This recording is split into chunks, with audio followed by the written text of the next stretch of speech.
All right, gaming is in session and it is 2022. This is a new year, and there's only one way you can bring in the new year, and that's with a most anticipated games of 2022 list. We got to get the subscribers up, all right? That's my New Year's resolution, is to start stacking cash, and we're going to do that by getting subscribers with this hot button issue of top games of 2022. And the only way we can do that on Gaming is in Session is with the Sweet 16. Adam, what have you prepared for us? So here's the thing. We have taken our top 16 most anticipated games, randomized them into a Sweet 16 bracket, and we're about ready to hit it right now. So in the first round, we have Dying Light 2 versus Pokemon Legends Arceus. So the premise of Dying Light 2 is over 20 years ago in Haran, we fought the virus and lost. Now we are losing again. The city, one of the last large human settlements, is torn by conflict. Civilization has fallen back into the dark ages, and yet we still have hope.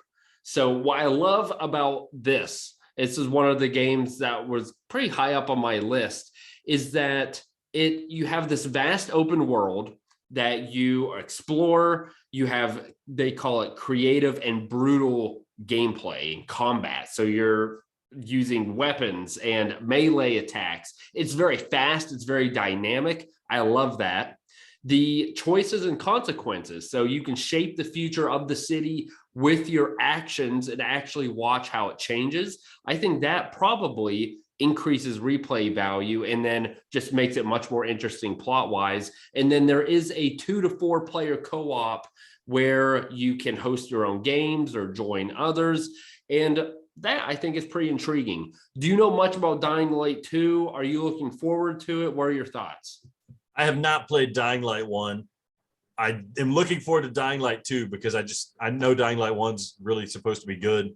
I think it was made by Techland, who made Dead Island, which people loved. And, I think I played a little bit of it and it was fun. It was all right. The free running, it's got free running in it, a free running first person like action zombie type game. That just sounds like a blast. And especially compared to Pokemon, that sounds like the winner for me here, Adam. Adam, did you ever play Dying Light 1? I think it was free on PlayStation Plus, which I know is the only way you're going to play any of these games. I did not, but one thing, Dying Light 2 was actually one of my PS5 titles.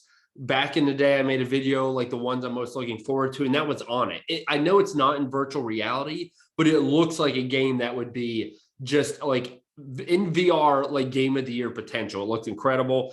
So before you write off Pokemon, let's talk about it. So the story takes place in the Sinnoh region. I know you don't know much about Pokemon, probably doesn't mean much to you, but it appears to be at a time period long before the other Pokemon games.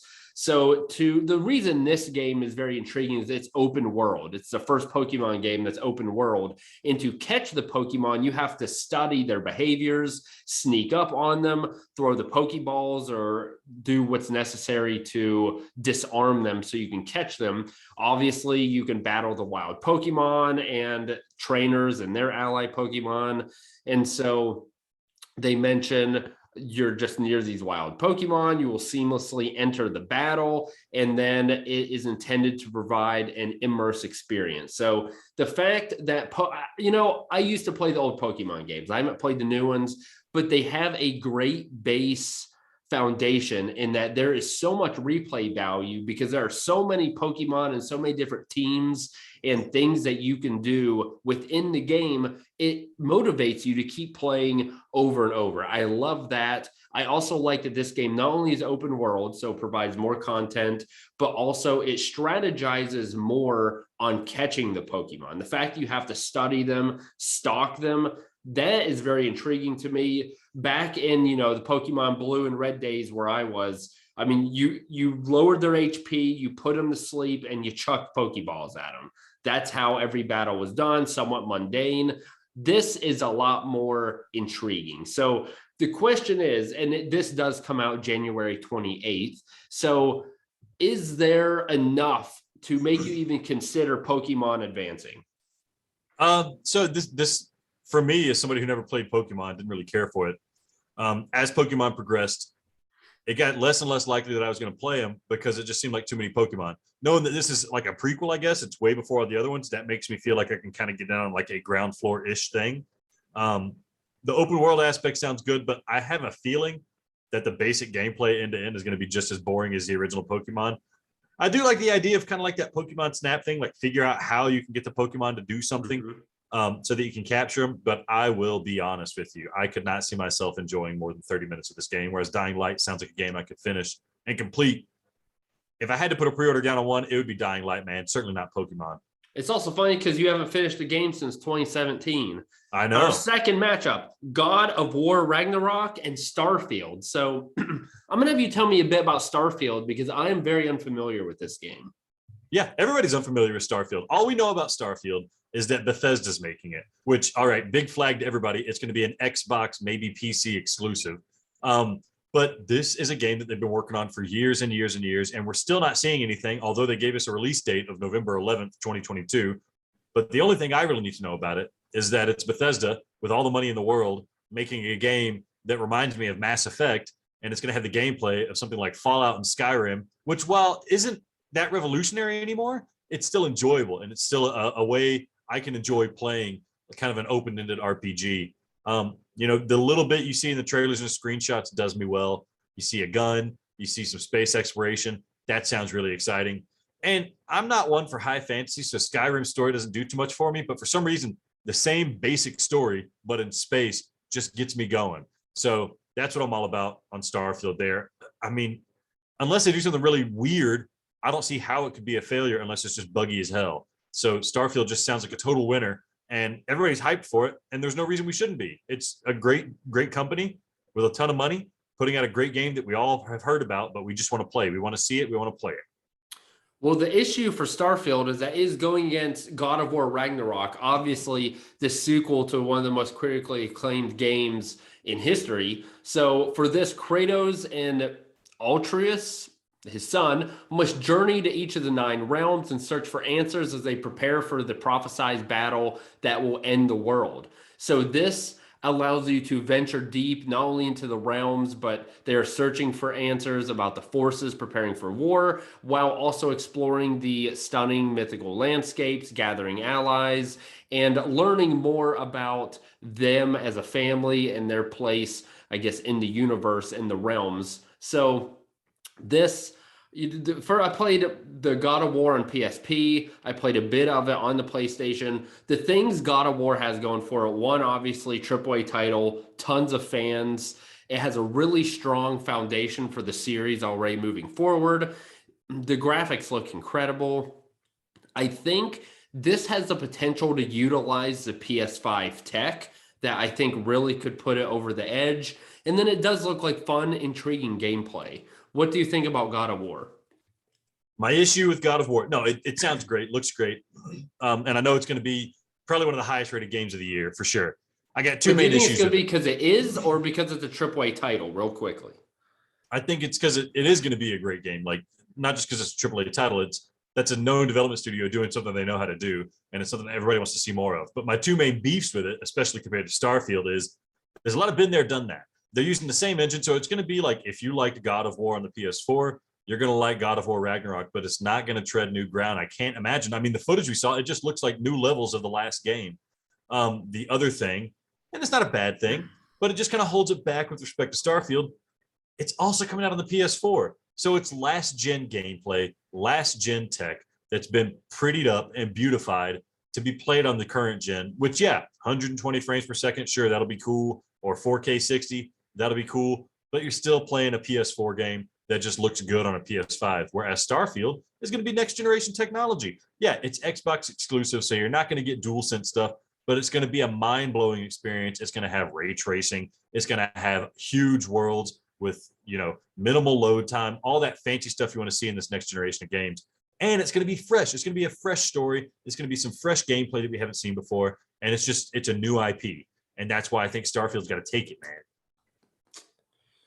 man. And so here, and this is where the fundamental of this video is important, because although I think God of War will be the more successful game, this may surprise you. I actually agree with you. I think I would rather play a more unknown game that has higher potential for me personally than, like you said, God of War, which is going to be similar to the other games I've already played.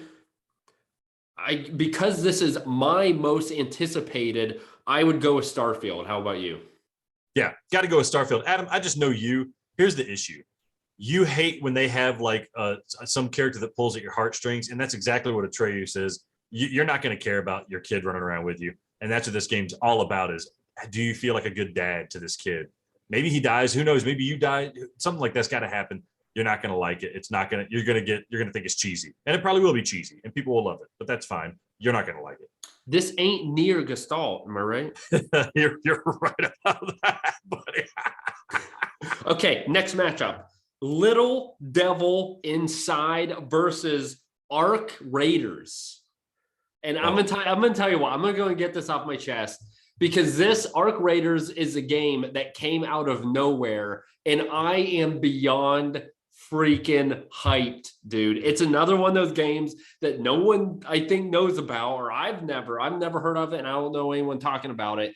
It is a co-op shooter with retro futuristic sci-fi aesthetic that shows promise, coming out here in 2022. So it's the first game from Embark Studios, which when it's the first game coming from a studio, maybe that could be somewhat worrisome, but it is founded by former Battlefield developer, and again, free to play, third-person sci-fi shooter in which players fight to repel a mechanized alien invasion. It will launch on PlayStation 5, Windows, Xbox One, and Series X. So it's hard to describe without watching the trailer. So you watch it and it seems like it is just a standard kind of like Fallout type of game where the world's ending and now you have to defeat aliens. But then it is the best trailer I've seen since Tetris Effect. And I really hope that it's better than that. The gameplay provides more than Tetris Effect did, but it looks like a mix of Returnal and Farpoint. There are tons of enemies. You're working with people. Maybe it was a trailer, but you hear people in the background like, woohoo! Like, they're having a good time. The graphics were incredible. You're just seeing things in the sky friggin' explode as you're throwing grenades and guns at them. You have these huge explosions in the mushroom clouds. They look so good. There's a couple things that worry me a little bit, but this is high up. This is my second ranked. This is my second most anticipated title for 2022. I want you to tell me how the heck Little Devil Inside can even compete with a free-to-play cross between Returnal and Farpoint.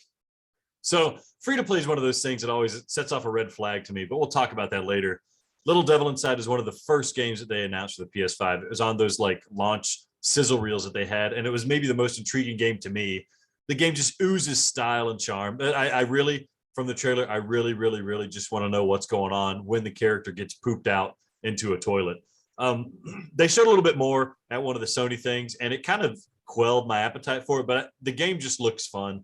It looks interesting. It's somebody trying to do something new, and it's going to have the DualSense functionality to it, and it looks like a fun game. Unfortunately, I don't think there's much to go up against Arc Raiders. Arc Raiders is the one game, Adam, I'm surprised you noticed, and I'm also was disappointed that I couldn't put it on my list. That's right. This looks like a game that you would really like. The thing about Arc Raiders, and obviously this is my pick for between this and Little Devil Inside. I love you, Little Devil Inside, but Arc Raiders is I gotta play this game. I don't know what it is about it watching it. It looks like a mix of what's that Earth Defense Force where you're fighting these giant enemies mixed with something like you said Fallout, and then it's got this cool like retro futuristic aesthetic. I love that. Yeah, and it looks beautiful. And the big thing is I know I'm going to get to play it because it's free, so that means you're going to play it too. So there we go. It's got to be Arc Raiders. Yeah, I have got more to say about it. This might win the whole thing, folks, but we'll see. Yeah. Next matchup, Stride, 2 VR games. Interesting. We didn't set this up like that. Stride versus Moss 2. And so Stride was one of my picks, and there's a lot to say about Stride. So it is a high octane parkour adventure in virtual reality. Fight for your life as you hurl through the canopy of futuristic metropolis. Step inside the shoes of a master free runner as you vault, swing, roll, and shoot your way through the intense action-packed adventure. Will you survive? So you obviously have a component where you are just doing parkour. You're jumping from roof to roof and off building to building and all these different just environments, which is really cool. And then you have people shooting at you, so you have a gun aspect to it. There are also different modes. So you got time run, I think they call it time run mode. I think it's just like a time trial. You got endless mode. You've got arena mode. They also are even coming out with a story mode. So the reason I like this is because it looks like To the Top meets Dying Light. So you have a little bit of combat, but you have that to the top feel where you're really high up. And in virtual reality, I feel like this is going to give you a very visceral feeling in which you're hopping from building to building and you're looking down and your body can be like, bro. And that's what I loved about To the Top. So I'm looking forward to this. Before this video and preparing, I didn't know it existed. I know it's coming in 2022. It was supposed to be late last year. So I'm assuming hopefully it's in the first or second quarter this year, but that is Stride. Talk to me about Moss 2. Moss 2, there's not too much to say. I mean, if you Moss 2, it's going to be like Moss 1. And I know I said that was a bad thing about God of War Ragnarok, but the issue with Moss 1 was that there was so little of it. And it was still a special game on PSVR. It was a special game nonetheless. You know, a lot of people said this is the Mario moment until Astrobot came out, and they're like, well, no, that's the Mario moment. It's a game that can only be done in VR. It can only be enjoyed in VR. And now that they probably have the money behind them, it's not an experimental title anymore. They can really flesh out what made Moss 1 so good and so original. Moss is just one of the landmark VR titles out there, I think. And so I have to go with Moss 1 here. I can't not. It's my number 2 most anticipated game on this list, Adam. So here we go. Are we having a disagreement here? I didn't like Moss 1. I didn't think it was that good. I thought just because it was a cute little mouse, people thought it was adorable. I drowned that mouse on purpose. We do have a disagreement. And what I'm going to do, we've pre-decided this. We are going to take Jelly Belly Bean Boozles. I'm going to take the first one. And if it is good, then my game wins. If it's bad, unfortunately, Alex wins. While you choke that down, I'll explain why I'm not going to go with Stride, because Stride looks great. I will admit it looks very promising. My issue with Stride is that it's going to be trying to ride the middle. Dead fish or strawberry banana. Oh so. Yeah, good luck surviving that. Oh, you get a dead fish and Moss goes forward? That's going to be great. The issue with Stride is that it reminds me a lot of Mirror's Edge. Mirror's Edge was a game where you had the free running through city tops, and that looked super fun. That was super fun, but then it would grind to a halt when you suddenly had to fight enemies. So if they're making a game like To the Top, but you suddenly have to stop the flow and start fighting enemies, it's not going to be as good. And the look on your face is the look on our face we're going to have when we get motion sickness trying to do Stride. Because of the dead fish, speaking of drowning in the water, Quill from Moss has come back up with a dead fish, made you eat it, and it's moving on to the next round, baby. Moss book 2. Yes. Oh, it's horrible. Okay, I need to talk to get next one. Horizon Zero Dawn VR or Ghostwire Tokyo. Oh, so my thing is Ghostwire Tokyo is actually it's one of my most anticipated. This essentially the premise: Tokyo is overrun by deadly supernatural forces perpetrated by a dangerous occultist, causing Tokyo's population to vanish in an instant. Ally with powerful spectral entities to on the quest for vengeance and master a powerful arsenal of abilities to unravel the dark truth behind the disappearance as you face the unknown in Ghostwire Tokyo. So I like this because it looks fast-paced, chaotic. The trailer seemed to be very mysterious, and there's clearly a plot behind here, but it's one that just looks like you don't know what the F's going on, which I do like. There's various battle styles and abilities to give variety to gameplay, so it's not the same thing over and over. Now, this is a Bethesda game, and it's going to be a PS5 timed exclusive.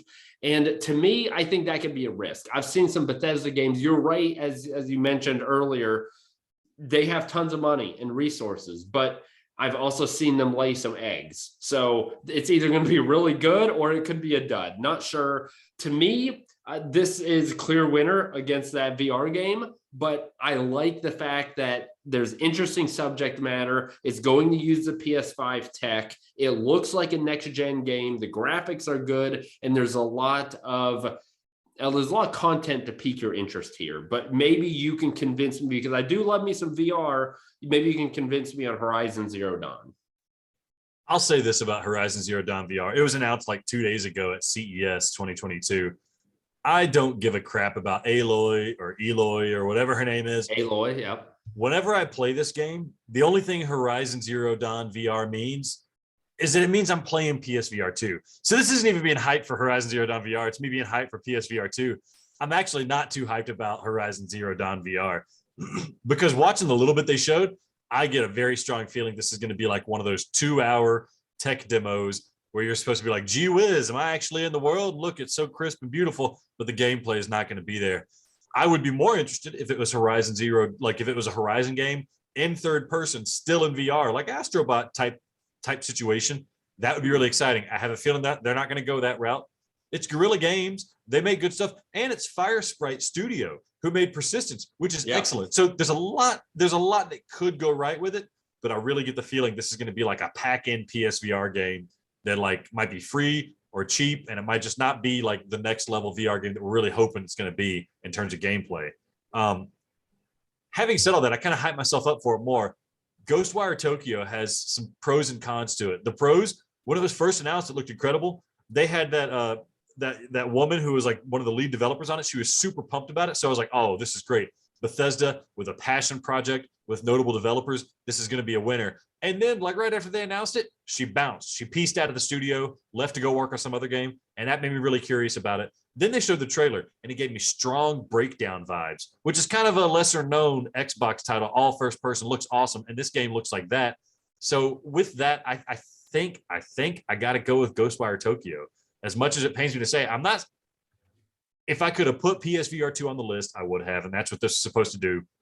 Ghostwire Tokyo, though, from game to game, looks like I'm going to enjoy it more than Horizon Zero Dawn VR, the jungle dinosaur experience. That's right. Okay, next matchup. And these are two you have to combat yourself. Elden Ring versus Cyberpunk 2077. Cyberpunk 2077 is almost like a gag list here. I refuse to play that game. I bought it when it came out on PS4. It was buggy as hell. And I just put it on the back burner and said, I'm not going to play this until the PS5 comes out. So as far as I'm concerned, Cyberpunk 2077 is coming out in 2022 when they released the PS5 update for it that they said they would. And it's going to have PS5 functionality and it's going to look great and it's going to be fun. But we already know the limitations of the game. We already know the limitations of the open world and the story, and that stuff can't get patched in. And then you have Elden Ring. Elden Ring, a true... Talk about Elden Ring next match, because it's clear Cyberpunk isn't going to win, right? Yeah. I mean, unless you think Cyberpunk's going to be... I mean, you'd pick that, but no, it's Elden Ring. No, it's not. So we got Dead Space versus Tiny Tina's Wonderland. What is this? I don't know either of these games. It sounds like a joke. Yeah, I mean, I never played Dead Space, but I always wanted to. It's like Resident Evil 4, but in space on a spaceship with these monsters and stuff. But now I have a chance to fix that. This is kind of like a remake or a reboot or reimagining, something along those lines. Everybody's been wanting it, and they're finally going to do it again. And I hear there might be a new romance angle in the game. So, I'm excited to see that play out. If you thought Ellie getting some chick pregnant in Last of Us 2 was wild, wait till you see what Isaac does to these aliens on this spaceship. Dead Space is getting me torqued up, man. I'm pumped. And then moving on to Tiny Tina's Wonderland, basically, I'm really hoping this is an expansion of Borderlands 3. I'm hoping this is Borderlands 3, but with, different and better gameplay and maybe like a better engine and then better graphics and then better writing. I just hope it's not Borderlands 3 ultimately. So yeah, I want to play Tiny Tina's Wonderland. It looks good, but it's Borderlands 3, which is kind of frustrating. And Gearbox has all their mess they got to sort out. So I think out of the two, I got to go with Dead Space. Adam, do you have any weight to throw around here? I mean, the thing is, just based on what you said, Dead Space seems like the clear winner. That sounds like it could be pretty cool. I'm on board with a spaceship. Yeah, I like that. Tiny Tina's, not only does it sound stupid, but I don't want any part of that. So our last matchup for the first round is Horizon Forbidden Dawn or West. Horizon Zero Dawn Forbidden West. And then, yes, Bug Smacks DLC. Yes, that was mine, Alex. Okay, so here for Horizon, explore distant lands, fight bigger and more awe-inspiring machines, and encounter astonishing new tribes as you return to the far future post-apocalyptic world of Horizon. The land is dying. Vicious storms and an unstoppable blight ravage the scattered remnants of humanity, while fearsome new machines prowl their borders. Life on Earth is hurtling towards another extinction, and no one knows why. So the thing about this is I feel like it's a pretty low risk bet. You know, the first one was a big time game. You know, this has been hyped up since the beginning, before even PS5 was released. They have put a ton of money, a ton of time, ton of resources. We've already seen like 20 minutes of gameplay. It looks like a more strategic, better looking version of the first game. I feel like it's going to be very apparent if you are going to like this game or not. So if you like the first game, you're going to love this. If you didn't, you're probably not going to like it. So I think it's a low risk bet. I think there's a lot that could go right for it. It's a AAA title. I'm sure it's probably going to be a Game of the Year candidate. Now, this just rips my heart out because I love Bug Smacks. The Isle of Big Smacks is the DLC. So the premise is that in the Isle of Big Smacks, explore the mysterious new land crawling with supersized Bug Smacks. Back on Snacktooth, you can complete challenges from your mailbox, collect decorations to personalize your hut, and most important of all, put hats on your favorite Bug Smacks. That's right, you're putting hats on the Bug Smacks. It's free. It's a free update to Bug Smacks and will be available early 2022 on the PS4 and PS5. This is a huge fan favorite. It is, honest to God, I'm not trying to be funny. It really is one of my favorite games I have played on the PS5. Easily top 5. I would argue top 3, and I would really have to dive into it. The gameplay is fun. The plot was interesting for the first one. The gameplay is actually strategic. Like some of those Bug Smacks are really hard to catch. It's a unique, one-of-a-kind experience. It's free. Alex, I need you. I don't know what you feel like. I really want to put Bug Smacks ahead because I've played Horizon, Zero Dawn, and it was good, but I liked Bug Smacks better. I want that one of a kind experience that I've never experienced before. And Horizon Forbidden West isn't going to give that to me, whereas Bug Smacks keeps delivering. But I'm kind of teetering. You may be really the deciding factor. What are your feelings? I hope you're not pulling my leg at him. I wanted to be the decider here. I have the opportunity to play Horizon Zero Dawn, and I don't want to play it. Just from what I've seen, it looks great, looks serviceable, looks good, looks like, grown-up Zelda, but you play as a girl fighting robots. And, that's cool. And I'm sure this next one is going to be awesome, but it's going to be more of the same. And you could easily say that about, Bug Snacks DLC, because this is going to be an addition to the game that already exists. And, of course. But you were never able to put hats on the Bug Smacks before. That's true. Here, it's the same thing where it's like a studio puts out a game. They do something crazy and weird. It's an experiment. And now they have money to really flesh out that experiment. And that's what this DLC is going to be. I got to go with Bug Snacks. And I'm not just doing that to be like, oh, look at how edgy I am. Like, I want to play new weird things. And Bug Snacks did weird stuff. And even the story got good. And the writing was good. Like, I want good stories. I don't want just good action. And Horizon, like, the writing doesn't seem great. It's probably serviceable, pretty good for a game. But Bug Snacks was like, it took me places, man. And it was awesome. And I'm so excited to see where they go next. That's why I got to pick Bug Smacks out of these two. And maybe my deciding factor on this is when I played Horizon Zero Dawn, it was a good game. Undeniably, it was a good game. But I don't ever remember a moment where like I smiled and I had fun. Bug Smacks all the time. Every freaking Bug Smacks I caught when I figured out how to catch it, or someone made a snide, quirky remark, I legitimately had fun.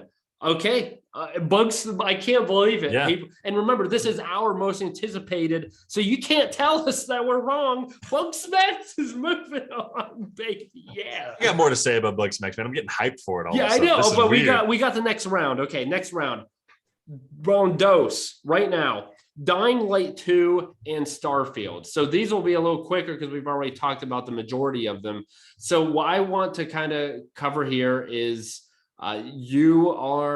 what do I want to talk about? I think the reason this should win is because there is a lot of components to Dying Light 2. You have that vast open world. You got the fast dynamic gameplay. You have this brutal combat. You have the fact that your choices actually have consequences. So that increases replay value. And it's got co-op, which looks like it could be a ton of fun if they do it correctly. So I mean, I'm really hyped for this game. I think you're going to have a hard time convincing me that Starfield is better. I'm going to be honest. I think this is going to be a bean decider because it's just listing off the things of Dying Light 2. It sounds good and it sounds fun, but I'm not excited about it. It's like more, yeah, we're fighting zombies again. Cool. But it's not, you're just fighting zombies. It's how you're fighting them. It's how you're fighting them, but the atmosphere, man, and like you're not gonna get excited about the story of Dying Light 2. Like you're not coming to that for that. And I'm looking for a holistic experience. I'm looking for something that I want to like, years down the road and be like, remember how fun that was? And Dying Light 2 feels like a game that I'm going to enjoy for the 20 hours I play it. And then I'm going to forget about it. And then maybe Dying Light 3 comes out and I'm going to be excited about that. But it's going to be like a one and done. And I'm happy to move on. Whereas Starfield just strikes me as something where, if they make a book of it, I might want to get the book because I want to be in that world. I don't want to be in the Dying Light world. No matter how fun it is, I don't want to be a part of that. I will want to be a part of Starfield. I want to know those characters. I want to read the logs. I want to visit planets. I want to text my friends and say, oh my goodness, have you seen this? And it sounds like we're going to have to decide this with a bean, Adam. Starfield was my number 3. What was Dying Light for you? Dying Light was my number 5. Okay, so yeah, you got to eat a bean. I'm sorry, Adam. Oh, no. I ate the bean last time. You're eating the bean. Oh, no. That's how we're doing it, baby. Okay. Toasted marshmallow or stink bug? That's this one, right? And so remember, if it's good, your game wins. If it's bad, my game wins. Toasted marshmallow, is that the one with the brown dots on it? Yes. Yeah. Oh, my goodness. Okay, here we go. Down the hatch. Starfield, do me right, baby. I think either way, both these games are going to be very good. I just personally think Dying Light has the potential to be a lot more fun. Toasted marshmallow, baby. Are you kidding me? I'm not kidding you. This stuff's Bob delicious. Saget. It is as delicious as my victory over you 2 times. I hate over. you. You suck. But this one I'm going to win clearly because the next round we got Arc Raiders versus Moss 2. Okay, so I've already talked a lot about how excited I was about Arc Raiders. I really love the world that they're putting you in. I love the style. It's a stylish looking game. And no other trailer that I've watched grabbed my attention more than this. It was a wonderful, wonderful trailer. So I love the premise. I love the co-op feature because I was playing Tetris the other day and I was like, I wish I could talk to these people. Like it was all about, Tetris Effect is being connected, but I'm playing with them, but I can't talk to them. I want to talk to these people.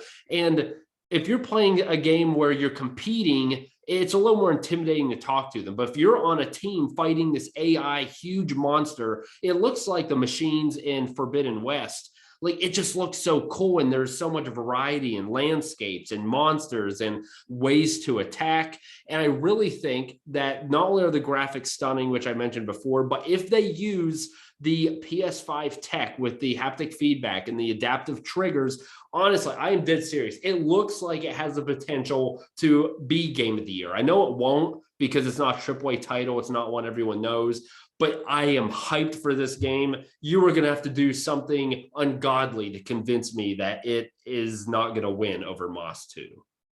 I feel like a hypocrite because everything I've said that I liked about games that has put my games over your games and whatnot, I'm kind of throwing out the window here. I mean, Moss 2 is going to be a special experience, I'm sure, but it's going to be more of the same for real. And Moss 2, just by virtue of the game, it's going to be limited in some of the things it can do.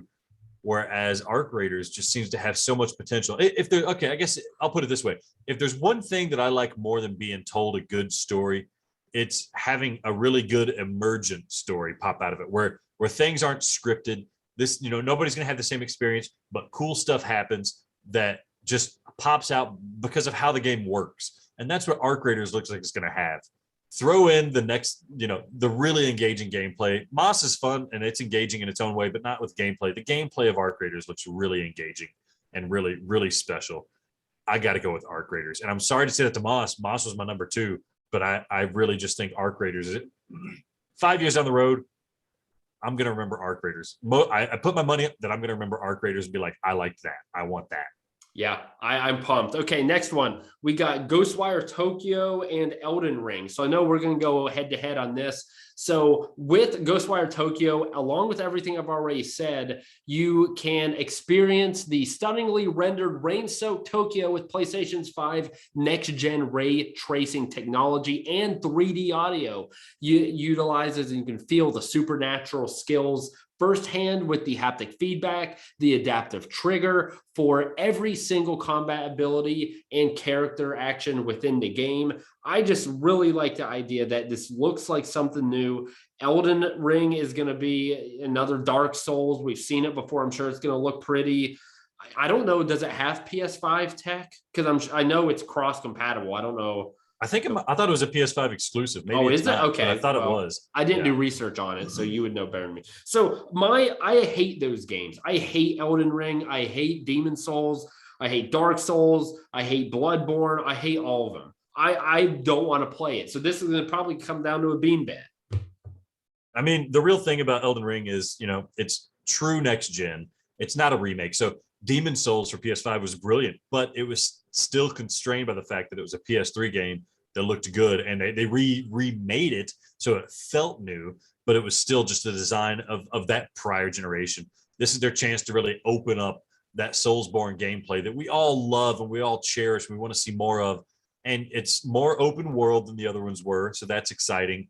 We all want to see. It's Miyazaki, and it's being written. The lore of the game, which is always an important component of this stuff, is being designed and written by George R.R. Martin of Game of Thrones fame. So whether you like the show or not, especially how it ended, George R.R. Martin knows how to make something intriguing and get you going. But the real thing I want to know is, in Elden Ring, who's the person getting married that gets to use the old ring? I don't know. That's why this is my most anticipated title. I want to see who gets married. Adam, it's got to be Elden Ring. That's my number 1. So you need to eat a bean to tell me if Elden Ring goes on. Yep.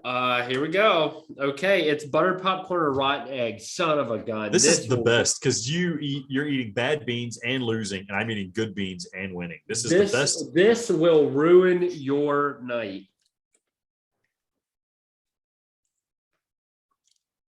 I'm so scared to bite into it. If you can't figure it out, you got to eat a second bean. I grabbed the wrong one. It's coconut.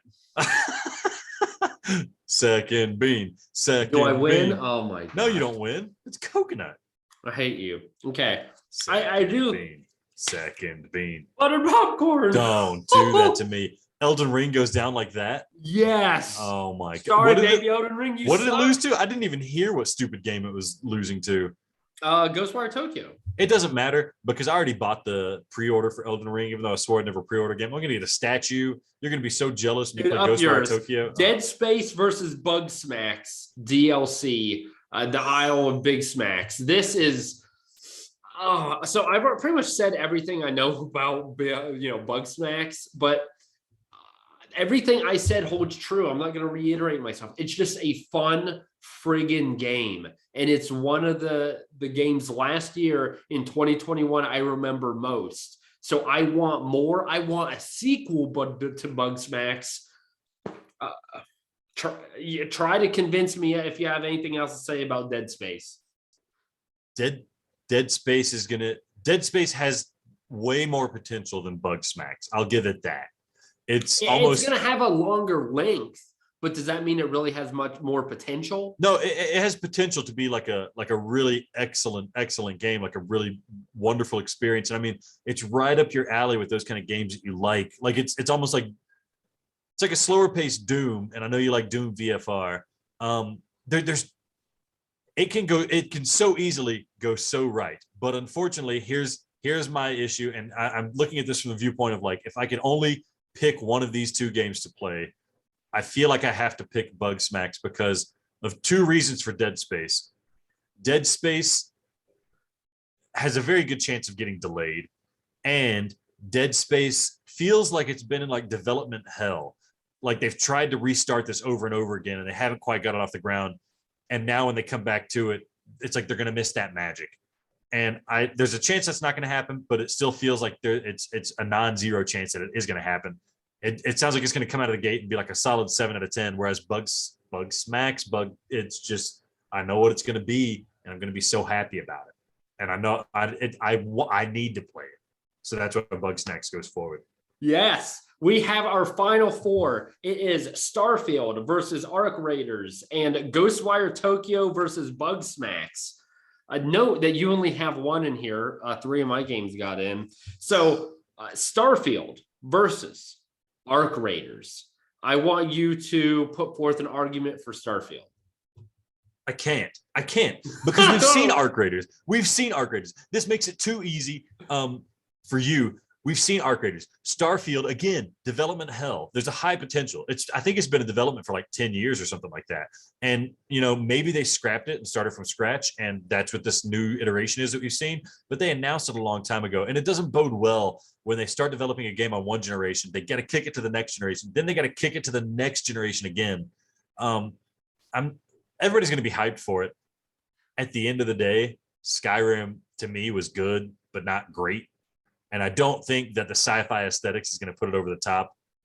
Arc Raiders feels like it's free to play, which means that they might be trying to monetize like aesthetics and stuff and going down the wrong path with that game, which could ruin it.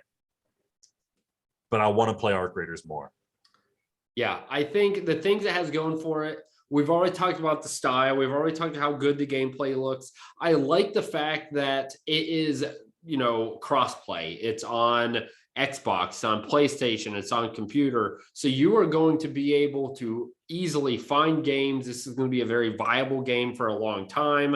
And it just straight up looks like it is going to be fun. Like, remember when we played, I know I keep referencing Farpoint and it's a VR title. Many people may have not played it, but it was fun hunting down bugs in Farpoint. This looks like the same thing, but you're going, the one thing I don't know is if it's going to have the next gen PS5 tech.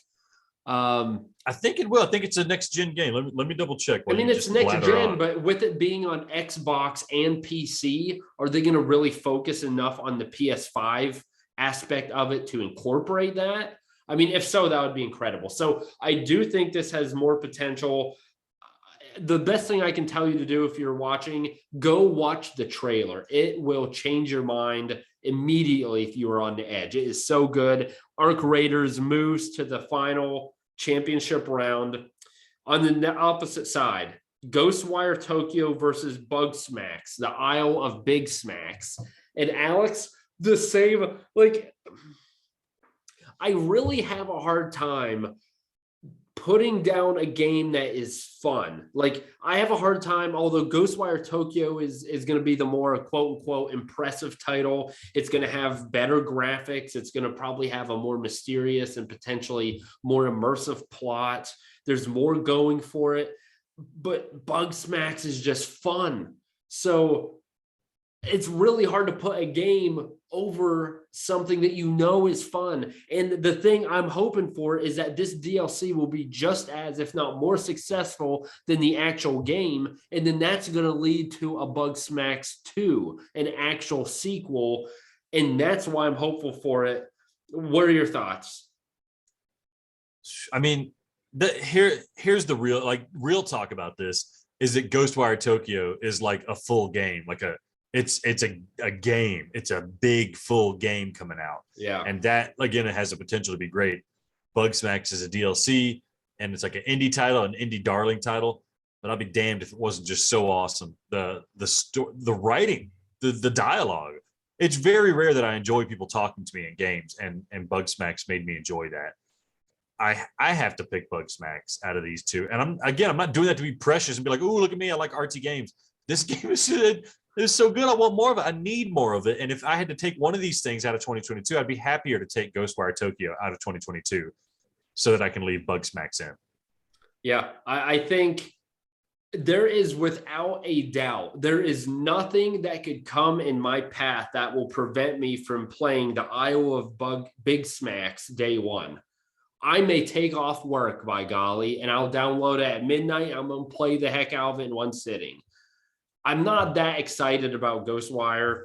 So I think, and again, everyone who's probably going to rip us a new one, this is our most anticipated title, so we can't be wrong. So now, the championship round, Arc Raiders versus Bugsmax, the Isle of Big Smacks. And that, holy crap.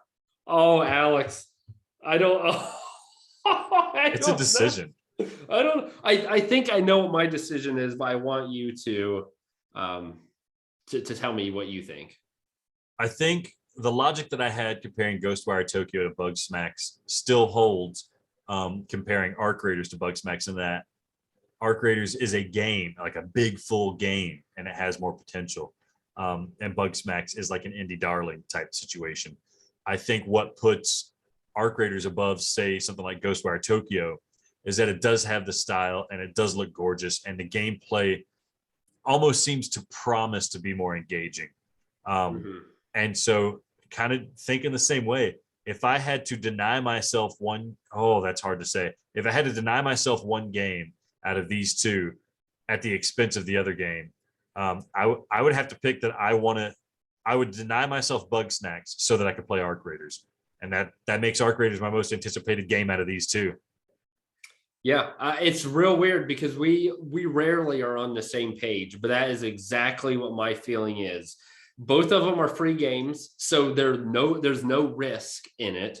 You know what you're getting with Arc Raiders. You may not exactly know how fluid it is or exactly how the transferring of guns and switching weapons and combat may be, but you know what you're walking into. Whereas Ghostwire Tokyo, we saw a trailer, but we don't really know what the game's about. So there's more risk associated with that. We also know what we're getting with Big Smacks, but I do think that Arc Raiders has more of a potential. I think it could be a game that the co-op really elevates it to make it a more lasting and enjoyable game. And so although Big Smacks is near and dear to my heart, I have to agree. I think Arc Raiders is our official winner of the most anticipated title of 2022. And because my game won, you get to eat a bean as I close, and I'll spin for you because I'm just a great guy. And that bean is chocolate pudding or canned dog food. I mean, they're both pretty nasty, but like, I don't know. So what is That's canned dog food. All right, yes. It serves me right. That's the way we end it, with a canned dog food and Arc Raiders as our most anticipated title of all of gaming in 2022. Thank you for watching. And hey, remember, this is Gaming Court. Our cult rules.